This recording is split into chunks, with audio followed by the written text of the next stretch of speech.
और इसमें पशुपालन विभाग के द्वारा समस्त दायित्व जो उद्घाटन से संबंधित है उसका निर्वहन किया जाता है। एक अति विशिष्ट बात है ये। तो सबसे पहले पशुपालन विभाग की तरफ से इस मेले में हमारे बीच में जितने हमारे माननीय अतिथि अध्यक्ष महोदय आज के कार्यक्रम की जिला कलेक्टर महोदय श्री प्रकाश जी राजपुर का छापा इस मेले माननीय मुस्लिम सिख ईसाई और हर संप्रदाय के लोग इस मंच से इसका उद्घाटन किया जाता है। सफल बनाने में आप अपना पूरा योगदान दें ताकि जो परंपराएं हैं और जो हमारे इस क्षेत्र का गंगावली मेले का जो मान और सम्मान है वो पूरे देश के अंदर बना रह सके। मैं इस मौके पर इस मेले के सफल होने की गोगा जी से आशीर्वाद लेते हुए गोगा जी को नमन करते हुए इतना ही निवेदन करूंगा। जैसे मैं देख रहा हूँ पिछले 1-1.5 महीने से भी उससे पहले भी हम लोग जब से मेले के लिए व्यवस्थाओं के लिए चर्चाएं करते हैं तो सबसे ज्यादा सहयोग यहाँ के नागरिकगण से ही रहता है, क्योंकि देवस्थान विभाग में इतना स्टाफ यहाँ पर है नहीं। तो मुझे उम्मीद ही नहीं, पूरा विश्वास है कि इस वर्ष भी जो मेले में हम उत्कृष्ट व्यवस्थाएं आप सबके सहयोग से करते आ रहे हैं, तो इस वर्ष भी आप सब लोगों का सहयोग रहेगा और इस वर्ष भी हम मेले में श्रद्धालुओं के लिए उत्कृष्ट व्यवस्थाएं करेंगे और एक सफलतम मेला ये कहा जाएगा।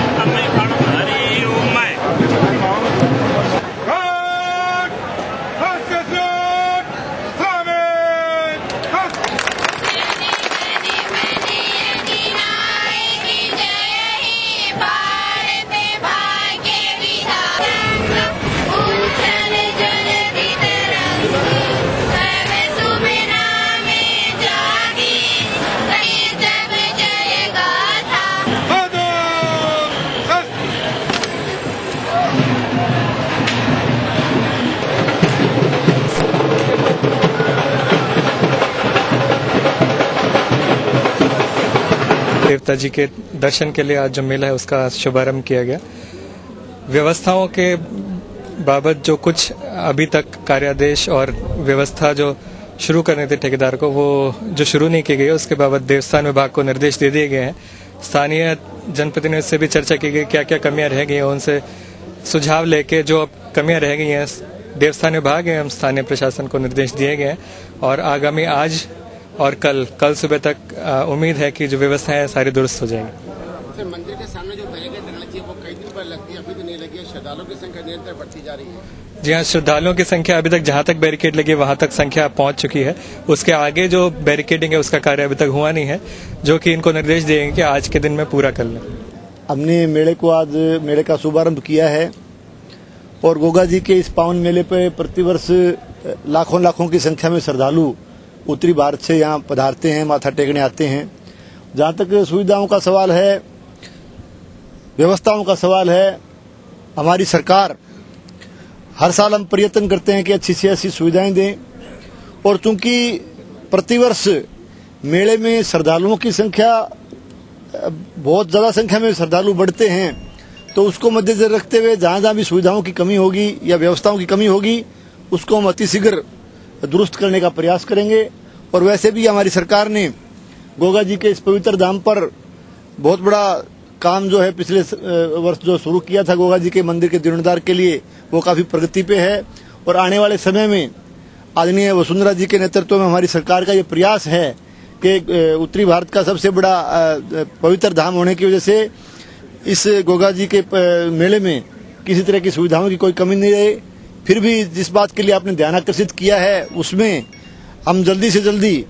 जहां भी कोई व्यवस्थाओं में कमी होगी उसको दूर करने का, उस व्यवस्था को दुरुस्त करने का हम प्रयास करेंगे। हमारा मेला 1952 से राज्य स्तरीय पशु मेला के रूप में यहाँ होता है। इस मेले के अंदर पशुपालन विभाग की विभिन्न गतिविधियाँ जैसे पशुपालकों के पशुओं के क्रय विक्रय से संबंधित हम यहाँ पशुपालकों को सुविधाएं देते हैं पशुपालक, जैसे पशुपालक भाई अपने पशु लेके आता है तो अस्थायी जो कच्चे मार्ग बने हुए हैं उनमें भारी कुछ चौकियां बनी हुई हैं। उस चौकियों में आने वाले पशुपालक का और उसके साथ में लाने वाले पशु का विवरण का हम अंकित करते हैं। वहाँ एक प्रकार की चिट्ठी दी जाती है जो लाल चिट्ठी के नाम से जानी जाती है। यहाँ ऊँट ज़्यादा आते हैं, ऊँट की संख्या ज़्यादा आती है, बाकी तो नगण्य है। पहले कुछ साल पहले जहाँ तक मेरी जानकारी है छोटे बछड़े भी यहाँ बिकने के लिए आते थे, लेकिन अब वर्तमान में बछड़े नहीं आ रहे हैं। इसके अलावा हमारे यहाँ पशुपालकों के पशुओं के चिकित्सा की निःशुल्क व्यवस्था पशु मेला ग्राउंड में पशु हाट जो बना हुआ की हुई है। इसके अलावा अगर कोई पशुपालक भाई के कोई विशेष रूप से जटिल रोग से कोई भी पशु ग्रसित होता है उसके निदान करने के लिए भी हमारे यहाँ एक प्रयोगशाला है जो समय पर मल मूत्र खून की जांच करके आवश्यक उसको हम उस बीमारी का निदान कर आवश्यक वो करेंगे। उसका उत्साह है, उसका कंपटीशन, इस प्रकार की भावनाएं पैदा करने से मतलब है। वैसे हमारे यहाँ 1952 से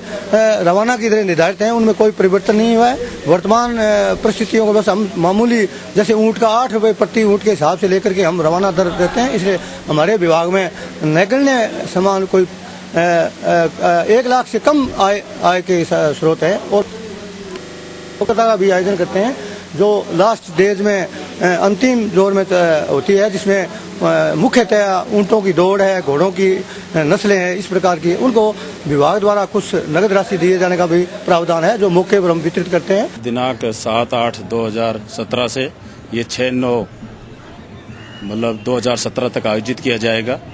जिसमें इस संबंध में पूर्व में पहले काफी बार मीटिंग हुई थी और पूरा हमारा पुलिस का जाब्ता, सुरक्षा की व्यवस्था से पूरा जाब्ता आ गया। देवस्थान विभाग के अधिकारी को पर्सनल जरिए टेलीफोन भी मैंने निवेदन किया था कि भाई जाब्ता के रुकने की कोई प्रॉपर व्यवस्था नहीं की गई है, जाब्ता परेशान हो रहा है, ये सही बात है। पर जाब्ता पुलिस बिल्कुल ड्यूटी कर रही है, परेशानी पुलिस के सामने आती रहती है, रुकने की व्यवस्था जो देवस्थान विभाग कराता है, पर हमारा जाब्ता बिल्कुल व्यवस्था लगा हुआ है। और मेन जो मंदिर है उसमें हमने जो काफी इस बार खुला है तो चारों तरफ से हम जाली लगाने के लिए देवस्थान विभाग को पर्सनली निवेदन कर चुके, लेटर भी लिख चुके, क्योंकि उसको सुरक्षा के लिए और काफी लोग बाग जो पीक डेज होते हैं, जो मतलब पीक डे 14, प्रथम पीक डे 14 तारीख से 14/8 से 16/8 और दूसरा पीक डे 28/8 से 30/8 तक होता है, जो प्रत्येक पीक डे में 5-6 लोग आते हैं। बड़ा सुरक्षा व्यवस्था की दृष्टि से काफी उस समय ध्यान रखना पड़ता है और जाली नहीं लगाई तो इसलिए पुलिस को काफी परेशानी आ रही है कि लोग बाग बाहर से आते समझते नहीं है, कोई नीचे जाता है ऊपर आता है, जो प्रॉपर जो एक मैनेजमेंट सिस्टम जो जाली के इसके लिए ये कमी चल रही है। हमारा टेंडर जारी हुआ है और उनको कायब भी दिया था कि भाई जब टेंट की प्रॉपर व्यवस्था जो अभी तक नहीं हुई, ये कह रहे हैं कि आज तक कर देंगे, पर अभी लग नहीं रही कि ये आज ये व्यवस्था कर देंगे शाम तक।